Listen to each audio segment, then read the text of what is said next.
Bonjour à tous, je vous propose de reprendre donc nos investigations pour introduire les grands principes de l'approximation numérique pour approcher, c'est le cas de le dire, donc les solutions d'équations différentielles et ou aux dérivées partielles. Nous avons déjà remarqué dans la vidéo précédente que le fait que dans cette équation différentielle, le second membre dans le cadre d'une application puisse être totalement quelconque, c'est-à-dire d'une complexité qui ne permettra pas d'utiliser de manière effective, efficace, toutes les méthodes analytiques, aussi puissantes soient-elles, et c'est le cas général en fait, dès que f est absolument quelconque, donc d'une complexité totale, les moyens analytiques s'avèrent inopérants. Donc je vous propose maintenant donc d'identifier les raisons internes, j'ai envie de dire, parce que celle-ci est une raison apparente, le fait que f soit complexe, et donc c'est presque le bon sens de l'expérience, on va dire, analytique, qui suggère de penser le problème autrement quant à trouver des moyens d'accéder à cette solution. Et donc je vous propose maintenant d'identifier ce que le numéricien va tenter de s'affranchir en quelque sorte pour pouvoir proposer une méthode qui va donner une certaine quantité d'informations sur cette solution. Évidemment, on va devoir procéder par, comment dirais-je, approximation, et donc on ne sera plus dans le cadre d'une perspective d'une solution exacte. Pour autant, le champ de l'analyse numérique se préoccupe d'un ensemble d'items ayant trait à cette approximation. La qualité de l'approximation, bien évidemment, au-delà de sa construction, est un problème fondamental et nous en parlerons dans d'autres vidéos. Alors, le premier point qu'on vient d'identifier, il y a deux points fondamentaux dans tous ces problèmes qu'il convient d'identifier une fois pour toutes pour comprendre ce qui quelque part suggère ou conditionne ce blocage qui ne nous permet pas d'atteindre par voie analytique la solution. En fait, cette équation est d'une richesse extraordinaire. Elle apparaît comme une simple équation différentielle, et en plus, dans notre cas, linéaire, du second ordre à coefficient constant. Et certains d'entre vous me diraient, c'est quoi le problème? Eh bien, le problème, il est qu'en fait, au travers de cette équation est caché ce que je vais appeler dans une première remarque, une omniprésence, l'omniprésence de l'infini. De l'infini. Qu'est-ce que cela veut dire? Cela veut dire qu'en fait, cette équation qui en est qu'une en termes d'équation différentielle, si je la regarde maintenant sous l'angle de la qualité ou de la nature plutôt de l'écriture, de l'égalité qui est écrite dans cette équation, eh bien il s'agit d'une écriture numérique. f de x, c'est un nombre, u de x, rappelez-vous, c'est une fonction à valeur dans R, sa dérivée seconde également. Donc en fait, c'est une équation dans R. Et en fait, il n'y a pas une équation dans R, puisque pour chaque x, dans l'intervalle 0, 1, il faut écrire moins u seconde de x plus u de x égale f de x. Dans la mesure où il y a un nombre infini, indénombrable, de valeur de x, sur l'intervalle 0,1, en fait, cette équation veut dire que l'on considère une infinité indénombrable d'équations numériques, réelles. On a un système composé d'un nombre infini indénombrable d'équations. Je ne me souviens plus si je vous ai dit il y a un instant dénombrable ou indénombrable. C'est indénombrable, nous sommes dans R. Et donc, cette équation-là est d'une richesse absolue. Si l'on la compare au système d'équations que l'on a l'habitude de considérer, ces systèmes sont toujours considérés avec un nombre fini d'équations. Et donc, de même, s'il y a un nombre infini d'équations à considérer, il y a un nombre infini d'inconnus que sont les valeurs de u de x pour tout x sur l'intervalle 0,1. C'est pour cela que je parlais d'omniprésence de l'infini, c'est-à-dire que cette, comment dirais-je, équation, eh bien, finalement, nous propose un nombre infini d'informations pour un nombre infini d'inconnus à déterminer. Et comme vous le savez, dès lors que l'on fréquente l'infini, tout au moins du point de vue mathématique, il y a un grand nombre de problèmes qui se présentent à nous. Donc ça, c'est la première, comment dirais-je, prise de conscience de la richesse et donc de la complexité de la problématique que l'on essaye de résoudre. La deuxième problématique vient de la structure à proprement parler de l'équation. Même si celle-ci est simple, dans ce cas-là, eh bien, on souhaiterait avoir U de x explicite. On est bien d'accord, c'est bien l'objectif idéal à atteindre.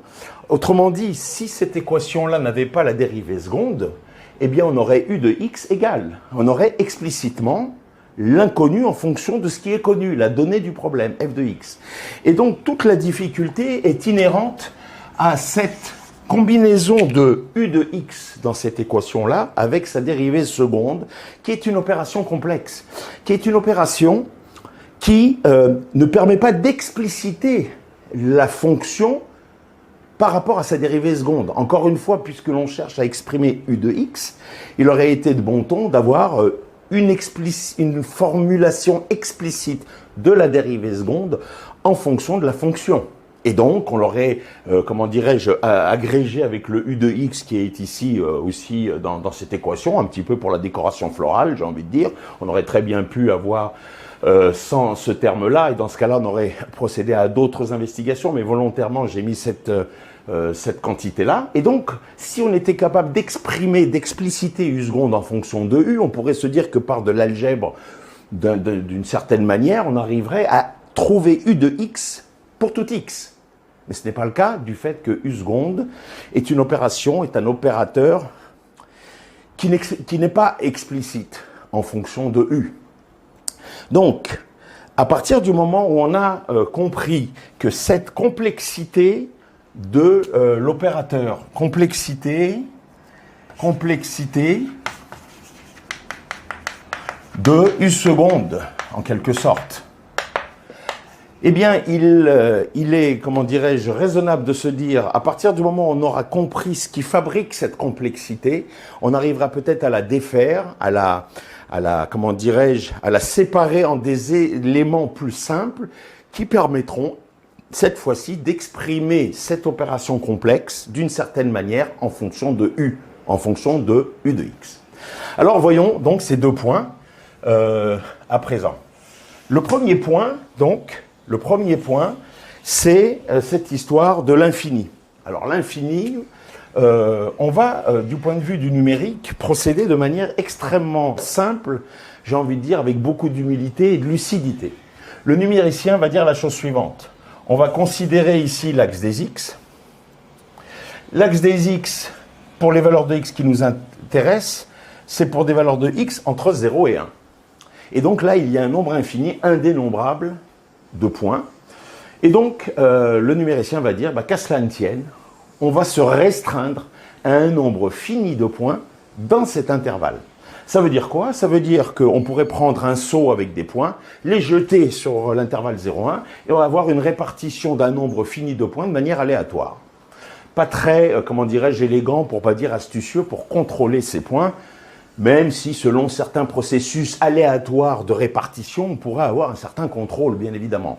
Alors, on va faire bien plus simplement et bien plus avec lucidité. On va introduire, on va dire, un certain nombre de points, comme je vous l'ai dit, répartis dans un premier temps de manière équirépartie, de manière uniforme. C'est-à-dire que le premier point, on va l'appeler x0 et ça sera le premier point de l'intervalle. Le deuxième point, on va l'appeler x1 et il sera à distance de h du premier point, du premier nœud aussi, on dit. Et puis, je vais repousser un peu le point extrême ici pour que ça soit aussi clair que possible pour vous. Et donc, on va avoir après x2, puis on va avoir un point ou un nœud, ce que l'on appelle un nœud du maillage, on va l'appeler xi, et celui d'après, on va l'appeler xi plus 1.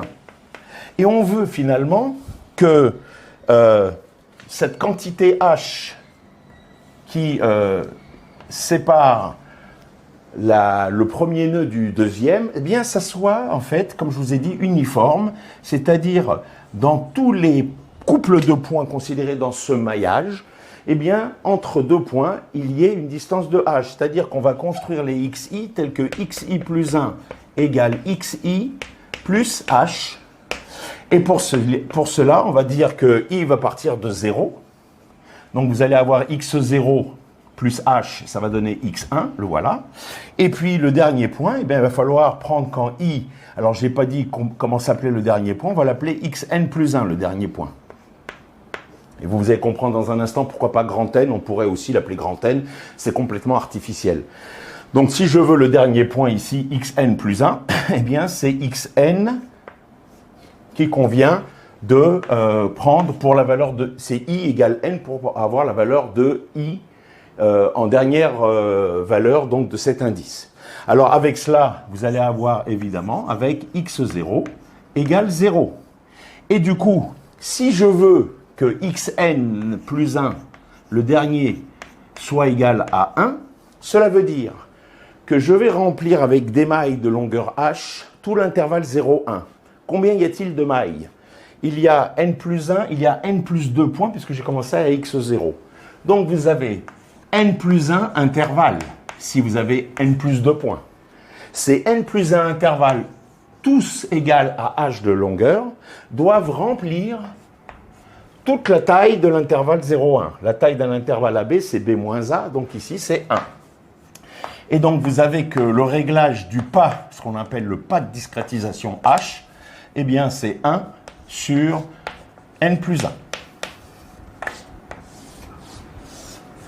D'accord? C'est très simple. Et ceci nous permet de dire que, à partir du moment où on a considéré ces n plus 2 points, les premiers points au bord, x0 et xn plus 1, la solution est parfaitement connue. Par contre, dans les points intérieurs, au point intérieur, c'est-à-dire en x1, en x1, en x2, en xn, qui sont tous des points strictement intérieurs à l'intervalle 0,1, il nous faut trouver un moyen de déterminer les valeurs de la fonction solution du problème PC, ou tout au moins une approximation de ces valeurs. Donc, on va noter de la manière suivante, une fois qu'on a mis en place ce maillage uniforme, on va adopter les notations suivantes. On note UI égale U de XI, les vraies valeurs que l'on souhaiterait déterminer, de la solution U pour I égale 1 à N. Et on va noter U tilde I, on verra son importance dans un instant, les approximations que nous allons construire de ces mêmes valeurs, sachant que nous n'allons pas avoir accès aux valeurs exactes de la solution, comme vous allez le voir dans quelques minutes. Alors, à partir quand même de ces vraies valeurs, qui sont finalement l'objectif, mais restreint par rapport à l'objectif initial, je vous rappelle que l'objectif initial, c'était de résoudre la solution, le problème dans son intégralité, c'est-à-dire d'obtenir U de x pour tout x sur 0,1, cette problématique de l'omniprésence, et avec le maillage, eh bien maintenant on est ramené à, on va dire, un objectif beaucoup plus raisonnable, j'ai presque envie de dire beaucoup plus à l'échelle humaine, c'est-à-dire à l'échelle du fini. Et donc on va dire que on va chercher, on cherche les UI, d'accord, pour I égale 1 à N, solution de... Alors, les UI ou les U de xi, je vais pour l'instant conserver U de xi, si vous voulez bien. Solution de quoi? Eh bien, puisque cette équation-là est vraie pour tout x, elle doit être en particulièrement satisfaite, elle doit être particulièrement satisfaite, on va y arriver, au nœud xi. Donc, on a moins U seconde en xi, plus U en xi, égale F en xi. Et ceci pour I égale 1 à N. Et on garde les conditions limites qui sont importantes sur la solution, puisque c'est comme ça que la solution est, comment dirais-je, posée. Elle doit satisfaire au bord U de 0, mais U de 0, c'est x0, égale U de 1, c'est-à-dire U de xn plus 1, égale 0. Et donc, vous voyez ici la différence fondamentale entre la partie initiale de l'équation, qui est une partie où l'infini était en omniprésence, eh bien là, on est passé au fini. Pour autant, il nous reste la deuxième problématique, c'est-à-dire qu'ici, on a un système de n équations à n inconnues, c'est bien, c'est mieux, mais pour autant, on n'est pas capable d'exhiber, d'exprimer les valeurs u de xi pour tout i, compris entre 1 et n. C'est donc là que va opérer, comment dirais-je, l'approximation à proprement parler. Car finalement, ce qui nous reste maintenant à résoudre, c'est véritablement cette complexité de l'opérateur dérivation qui est toujours omniprésent dans la formulation, certes maintenant en dimension finie, c'est-à-dire où l'on va rechercher n équations à n inconnues. Et donc, cette, comment dirais-je, problématique donc de la complexité de l'opérateur de dérivation, eh bien, il faut se souvenir maintenant à partir de quoi est-il composé, quelle est sa définition. Or, la dérivation, comme vous le savez, c'est finalement la limite soit d'un taux d'accroissement, on dira, ou d'un quotient différentiel, c'est-à-dire de différence de valeurs en différents points de la même fonction. Pour la dérivée première, c'est entre deux valeurs de u, l'une voisine de l'autre, les points étant voisins. Ce que je veux dire, c'est que les points sont voisins, les valeurs ne peuvent ne pas l'être. Mais en tout cas, comme les points vont être voisins et que la fonction, avant d'être dérivable, est continue, la différence des valeurs aussi va tendre vers 0, comme vous le savez. Et si on parle maintenant de l'équivalent pour la dérivée seconde, eh bien, on va avoir le même processus de la proximité de points et de la proximité des valeurs de la dérivée première. Toujours est-il que la partie délicate qui enfouit véritablement la fonction u ou sa dérivée première dans la dérivée seconde, ici celle qui nous intéresse, c'est le passage à la limite qui rend inaccessible, inextricable l'expression de, on va dire, de u seconde de xi en fonction de valeurs de u de xi, xi plus 1, xi moins 1, d'autres valeurs de u en différents points. Pour autant, le fait d'avoir compris que la dérivée première ou seconde, toute dérivée est comment dirais-je, construite à partir de ces différences de valeurs. Je n'ai pas parlé du quotient différentiel lui-même, comme vous le savez, on fait le rapport, le dénominateur c'est x moins x0, c'est pas ça qui nous interpelle dans un premier temps, c'est la différence des valeurs de la fonction u ou u'. Et donc, à partir de là, on a donc une possibilité de penser. C'est ça qui m'intéresse dans notre propos. On a une possibilité de penser à un outil de l'analyse très simple qui est bâti, qui est fabriqué lui-même sur cette base de la dérivation et qui permet d'exprimer la dérivée, qui va permettre d'exprimer la dérivée en fonction de différentes valeurs de la fonction u en différents points. Alors, de quel outil s'agit-il? Eh bien, le transport de valeur d'une fonction en un point vers la même fonction en un autre point, ça, c'est la formule de Taylor qui vous permet de faire ce transport. Et donc, regardez ce que, ici, on va pouvoir donc écrire. On va écrire la formule de Taylor. La formule de Taylor, c'est f de b égale f de a, plus b moins a, f' de a, plus b moins a au carré sur factoriel 2, f seconde de a, etc. Etc., ça veut dire qu'on va voir jusqu'à quel ordre on va devoir écrire cette formule de Taylor. Ce qui nous intéresse pour la construire, cette formule, eh bien, c'est de faire apparaître la dérivée seconde. Et non seulement la dérivée seconde, mais on sait même qu'il s'agit de faire apparaître la dérivée seconde au point xi. Donc, ici, il va nous falloir faire apparaître u seconde de xi. Donc, s'il va nous falloir faire apparaître à droite du membre de l'égalité le u seconde de xi, c'est que toute la partie de droite de la formule de Taylor va être au point xi. Donc, on va avoir u de xi, on va avoir un u' de xi, on va avoir un u seconde de xi. Et qu'est-ce que l'on va mettre en relation avec le u de xi? Eh bien, un point voisin. Donc, le point voisin naturel, par exemple, c'est xi plus 1, qui est distant de h du point xi. Donc, ça va être égal à u de xi plus h u' de xi. Et évidemment, plus, le voilà, h2 sur factoriel 2, u seconde de xi.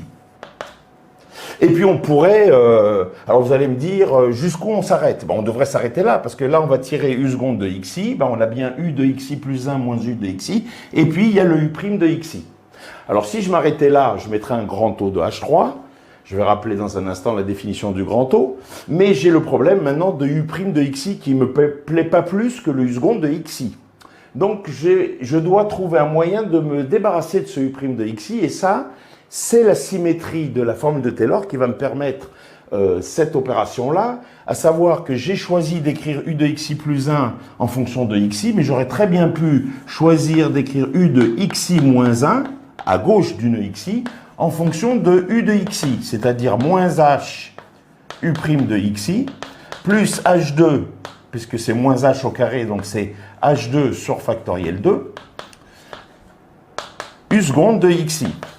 Je n'écris pas encore la fin, mais vous voyez que si je fais la somme des deux équations, je vais donc faire disparaître le u' de xi, et je vais bien avoir la possibilité d'exprimer le u seconde de xi de notre équation différentielle au nœud xi en fonction des différentes valeurs de u. C'était bien l'objectif que je m'étais proposé de voir avec vous, à savoir u de xi plus 1, u de xi moins 1, et puis là, il semblerait qu'en faisant la somme, il va y avoir deux u de xi qui vont apparaître.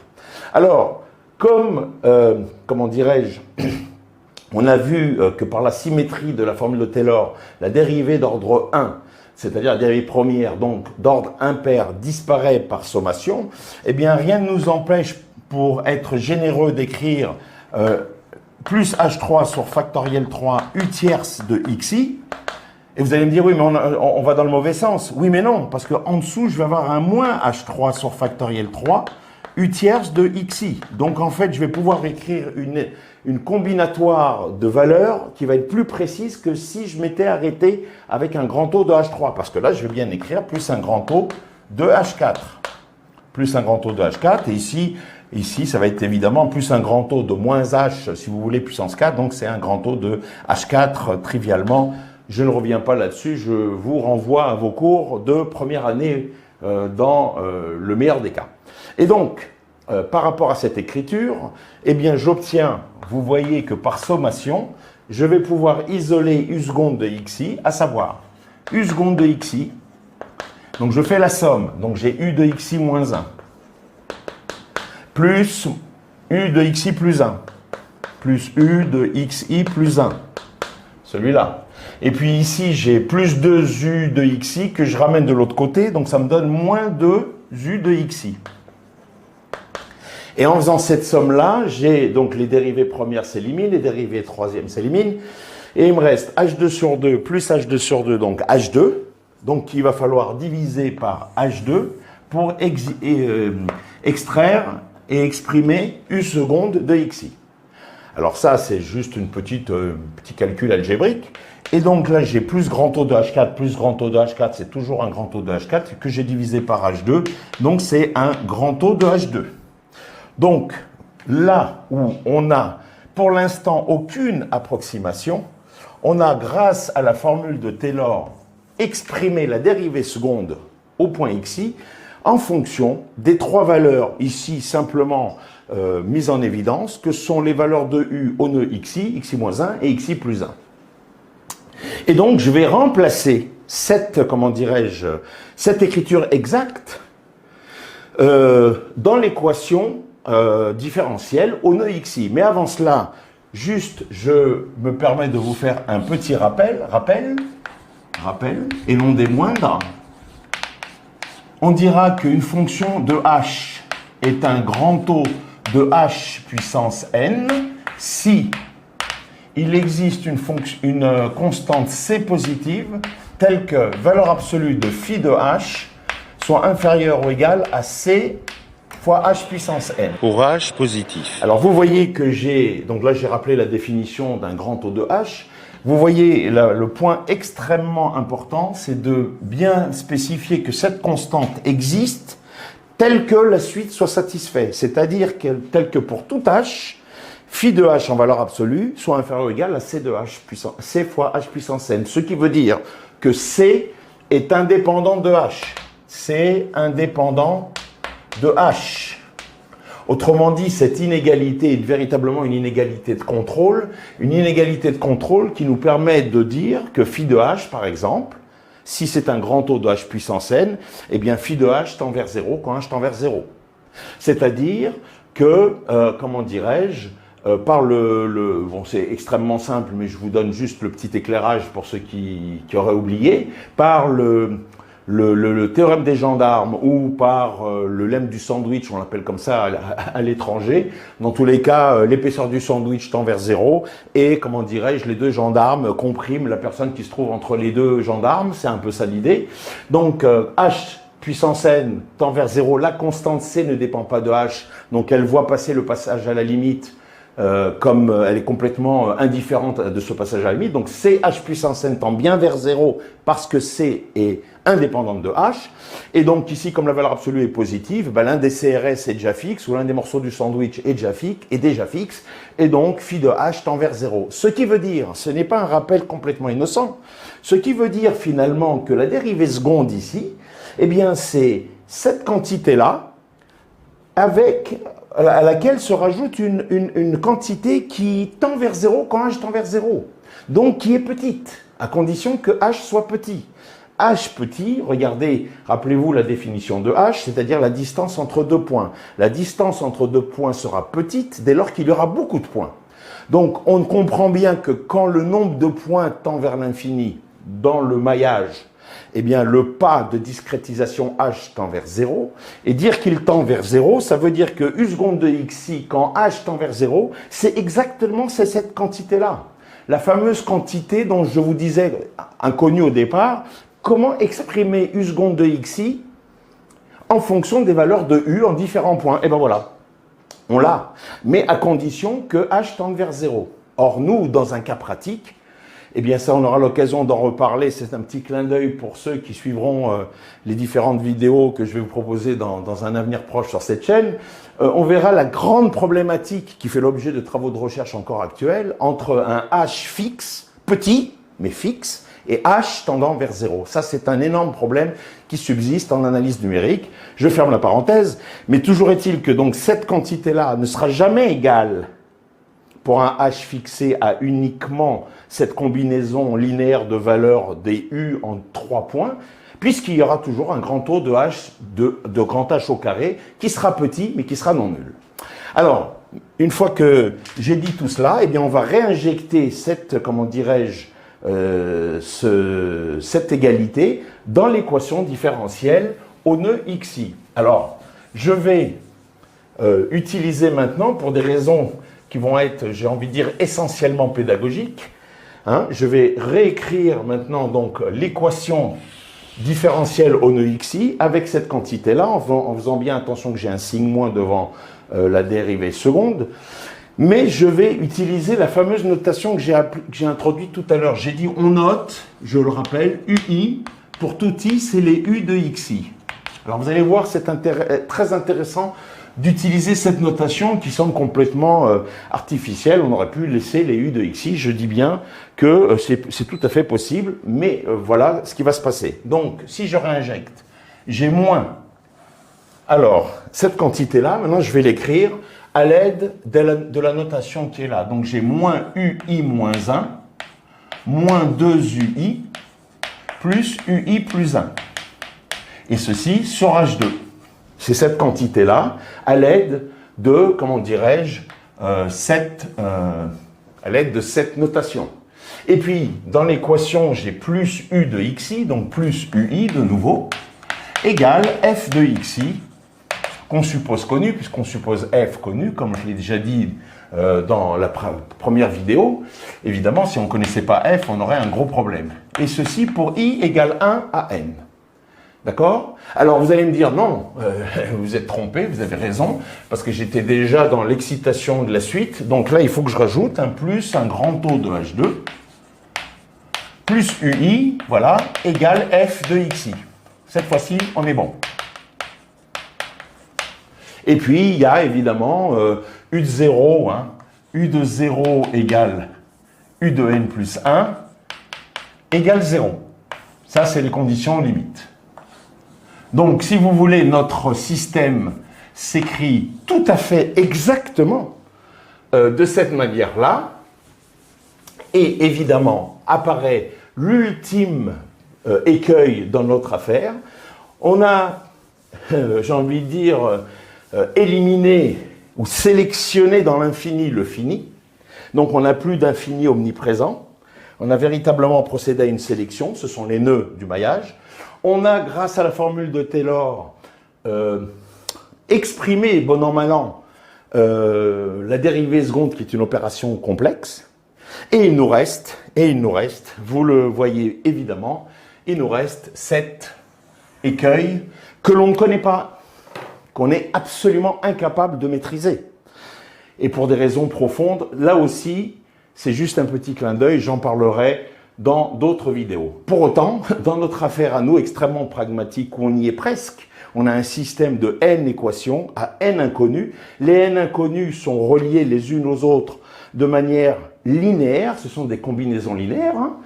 C'est une combinaison linéaire des inconnus. Finalement, vous avez un coefficient moins 1 sur H2. H est connu, vous avez mis un certain nombre de points, le pas de discrétisation est connu. Vous avez ici moins 2 sur H2 qui est avec le UI, avec celui-là, ça fait 2 sur H2 plus 1, UI.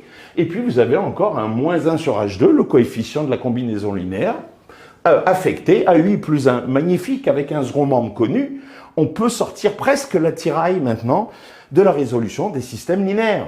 Oui, mais non, il y a encore ce terme-là. Attention, voilà la chute de l'histoire. La chute de l'histoire, eh bien, le numéricien va dire la chose comme ça. Il va dire, eh bien, écoutez, puisque je ne le connais pas, mais que je sais qu'il est petit, ce terme, eh bien, je le néglige. Alors là, on est en plein dans l'analyse numérique. On y est depuis un moment, mais on le néglige. Alors, on le néglige, mais avec honnêteté. Avec honnêteté, ça veut dire qu'on n'a plus une égalité, mais une à peu près égalité. On va appeler ça une inégalité, parce que si c'est pas égal, c'est inégal. Oui, mais alors, du coup, tout va très bien. Tout va très bien parce que on a maintenant une égalité qui est cassée, mais on n'a plus le terme que l'on ne connaît pas. Mais par contre, on a ce problème-là concernant l'égalité qui est brisée. Or, on a des méthodes pour résoudre des inégalités. D'ailleurs, on ne sait pas si c'est inférieur ou supérieur. On sait que c'est plus égal. Donc, c'est flou. En fait, le problème est flou maintenant. Il est flou, mais il nous a permis d'éliminer cet inconnu qu'on ne maîtrise pas, qu'on ne peut que maîtriser quand h tend vers 0. Alors, voilà la chute du numéricien. La chute du numéricien, il va dire, eh ben moi je vais vouloir réécrire l'égalité. Mais je ne peux pas l'écrire avec les UI, puisque ce sont les vraies valeurs. Les vraies valeurs, nécessairement, m'introduisent le grand O de H2, c'est la formule de Taylor.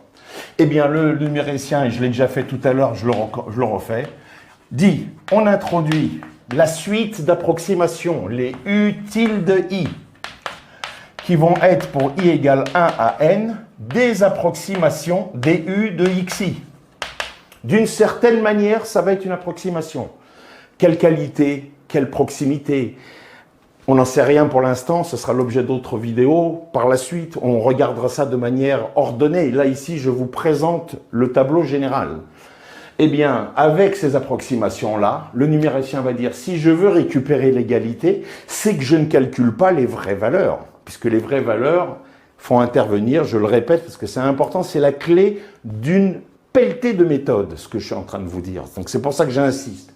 Donc, les vraies valeurs, je ne peux pas récupérer l'égalité si je ne mets pas le grand O de H2. Mais le grand O de H2, je ne peux pas le mettre, donc je l'enlève. Donc, je n'ai pas les vraies valeurs. Alors, le numéricien dit, bah, qu'à cela ne tienne, on va dire que ce sont les approximations qui vérifient cette équation. Ce qui veut dire que on va construire des approximations qui vont être solution de, eh bien, moins U tilde I moins 1, moins 2 U tilde I, plus U tilde I plus 1, sur H2, plus U tilde I, égale f de xi pour i égale 1 à n, et en même temps, u0. Alors, utile 0, est-ce qu'on va faire une approximation en 0 au nœud x égale 0? Ben non, on va dire que c'est la vraie valeur. On va quand même pas faire une approximation de l'inconnu là où elle est connue. Donc on va dire que là où elle est connue, eh bien ça vaut la valeur connue. Et c'est la même chose pour l'autre extrémité. L'approximation au bord de l'intervalle à droite, en xn plus 1, c'est-à-dire en x égale 1, eh bien ça va être exactement la vraie valeur en ce point, c'est-à-dire 0. Figurez-vous que trouver les solutions d'un tel problème, ça devient complètement envisageable. Là, pour cette vidéo, je vais m'arrêter là pour ne pas trop déborder. Mais ici, vous avez, je l'ai dit oralement, mais on peut le refaire très rapidement encore oralement. On peut regrouper les utile i, les inconnus. Là, le utile i, on peut le regrouper. Donc, ça va être un 2 sur h2 plus 1 utile i. Et puis, donc, vous allez avoir un moins 1 sur h2 utile i moins 1, et puis un moins 1 sur h2 utile i plus 1, égale un second membre connu. Donc, on a n équations linéaires à n inconnus. Tout va bien dans le meilleur des mondes, à condition que la matrice associée soit inversible, ce qui est le cas, mais je ne vous en dis pas plus. Pour l'instant, je vous dis à très bientôt, et n'oubliez pas toujours la même chose, je suis obligé de vous le répéter, un petit like si vous avez aimé, inscrivez-vous si vous souhaitez être informé à la chaîne YouTube, et encore une fois, protégez-vous bien, parce que ce n'est malheureusement pas terminé, et donc je vous souhaite une bonne journée, à très bientôt. Au revoir.